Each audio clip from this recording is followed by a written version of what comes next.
Alkitab adalah pedoman paling dasar dalam iman Kristen, yang apabila dibaca secara berulang-ulang menyimpan beragam misteri yang menakjubkan. Ular itu menyerang Allah melalui ciptaannya. Banyak orang yang tidak menerima historisitas cerita ini.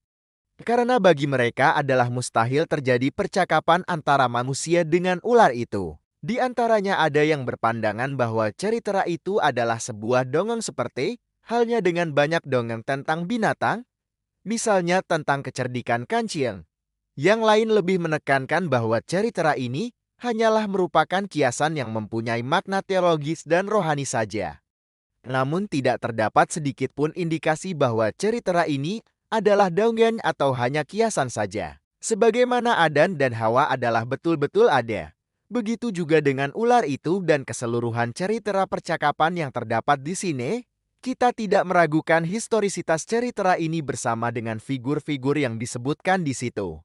Kalau keledai bisa bicara, kepada Bileam Bil 22:28-30. Maka tidaklah mustahil bahwa Allah mengizinkan ular berbicara untuk menggoda dan Adam dan Hawa. Melalui ular itu, terjadilah percakapan yang rasional antara iblis dengan manusia. Kata Ence dalam Kejadian 3:14 dapat diartikan ular laun, merupakan hewan mitologi Yahudi yang menyerupai ular besar atau makhluk mirip naga. Kutuk yang dialamatkan kepada setan memiliki dua pengertian, yang secara spesifik ditujukan kepada setan. Secara harfiah kutuk ini dialamatkan bagi ular dan juga secara mistik ditujukan kepada setan. Kutuk Tuhan kepada keduanya cukup sangat adil dikarenakan ular dijadikan alat setan, kendati demikian.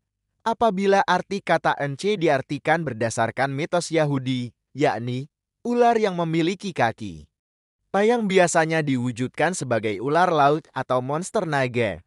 Setan mengubah wujud dirinya menjadi ular, yang secara naturnya ular bisa menolak atau berlari kepada Adam untuk meminta bantuan. Tuhan memberikan kuasa kepada Adam untuk berkuasa atas semua makhluk. Semua hewan berada di bawah perlindungan Adam. Sedangkan dalam Kejadian 3:14, kata wereklot secara harfiah diartikan kakimu. Tuhan mengutuk ular sehingga kakinya dipotong. Apabila memperhatikan secara biologis struktur tubuh ular yang sepanjang kerangka ular menunjukkan adanya kerangka kaki yang belum sempurna.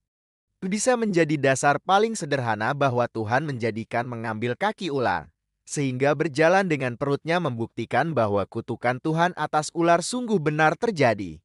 Tentu saja misteri ini bukan hanya diterima dengan iman percaya semata, tetapi keimanan kita atas Alkitab adalah wajib juga diterima secara akal sehat.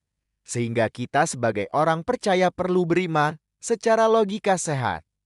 Proses Tuhan menciptakan langit bumi dan seisinya merupakan serangkai proses yang berurutan. Terinci dan betapa baiknya segala sesuatu yang diciptakan Tuhan. Muncullah sebuah peristiwa menarik secara teologis apabila berbicara tentang ular dalam kitab Kejadian.